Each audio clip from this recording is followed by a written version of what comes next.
రుణమాఫీల మీద కమిషన్ వేస్తామని కాంగ్రెస్ మేనిఫెస్టోలో ప్రకటించిందని, కానీ రేవంత్ మాత్రం 2 లక్షల రుణమాఫీ చేస్తామనడం ద్వంద్వ విధానమేనన్నారు ఎంపీ ధర్మపురి అరవింద్. ఓ వర్గం ఓట్ల కోసమే కాంగ్రెస్ వెంపర్లాడుతుందని, ఎన్నికల తర్వాత కాంగ్రెస్ వారిని కూడా మర్చిపోతుందని చెప్పారు. రాజ్యాంగానికి వ్యతిరేకంగా కాంగ్రెస్ పాలన కొనసాగిస్తుందని, దళిత క్రిస్టియన్లను కాంగ్రెస్ మోసం చేసిందన్నారు. మన దేశంలో 1870లో అలీగఢ్ అన్న ప్లేస్లో ఉత్తరప్రదేశ్లో బ్రిటిష్ పాలనలో మొహమ్మదన్ ఆంగ్లో ఓరియంటల్ కాలేజ్ అని అలీగఢ్లో పెట్టడం జరిగింది.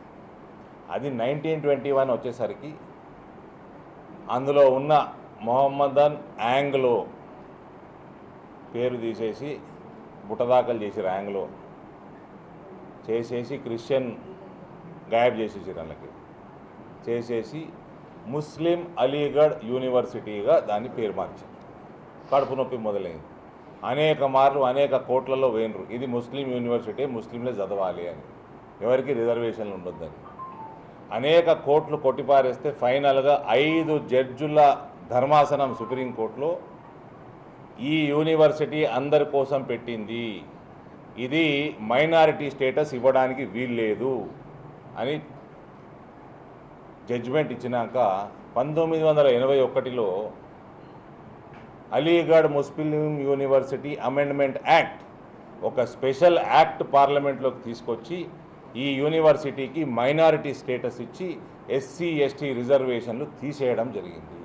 ఇది 1920లో మహాత్మా గాంధీ గారు ఇన్వాల్వ్ అయ్యి, రవీంద్రనాథ్ ఠాగూర్ గారు ఇన్వాల్వ్ అయ్యి ప్రపంచ పర్స్పెక్టివ్ మీద, వరల్డ్ వ్యూ మీద, డైవర్సిఫైడ్ ఇండియాలో ఉన్న డైవర్సిఫైడ్ కల్చర్స్ మీద అవగాహన కోసం ఈ యూనివర్సిటీ స్థాపించడం జరిగింది. 2011లో మేడం సోనియా గాంధీ ఇట్లాంటి ప్రత్యేక చట్టం ద్వారా దీనికి కూడా మైనారిటీ స్టేటస్ ఇచ్చేసి ఇక్కడ కూడా రిజర్వేషన్లు లేకుండా ఇప్పుడు బీసీలు కూడా కలిసారు. బీసీల రిజర్వేషన్లు కూడా తీసేసారు. అప్పుడేమో బీసీ రిజర్వేషన్ రాలే, అప్పటికి ఇప్పుడు బీసీ రిజర్వేషన్లు కూడా తీసేసారు. దళితులకి, ఆదివాసీలకి, క్రిస్టియన్లకి, కేవలం ముస్లిం ఓట్ల కోసం కాంగ్రెస్ పార్టీ ఓటు బ్యాంకు రాజకీయాలకి ఈ 3 వర్గాలు బలైనవి. బీసీలు కూడా 4 వర్గాలు. ఇది కాంగ్రెస్ పార్టీ చరిత్ర. ఇదే విధంగా కొనసాగితే, ఇదే రేవంత్ రెడ్డి ముఖ్యమంత్రిగా కొనసాగితే గచ్చిబౌలిలో ఉన్న హైదరాబాద్ సెంట్రల్ యూనివర్సిటీ భవిష్యత్తు ఇదే, ఉస్మానియా యూనివర్సిటీ భవిష్యత్తు ఇదే, తెలంగాణ యూనివర్సిటీ భవిష్యత్తు ఇదే. We are at high risk.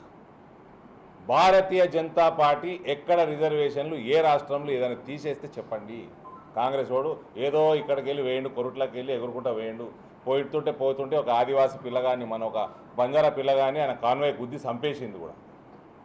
Narendra Modi గారు బతుకున్నంత వరకు ఎస్సీ ఎస్టీ ఓబీసీ రిజర్వేషన్లల్లో 1% కూడా ముస్లింల కోసం తగ్గించేది లేదు. కాన్స్టిట్యూషన్కి విరుద్ధంగా పోయింది లేదు, రాజ్యాంగానికి విరుద్ధంగా పోయింది కాంగ్రెస్ పార్టీ.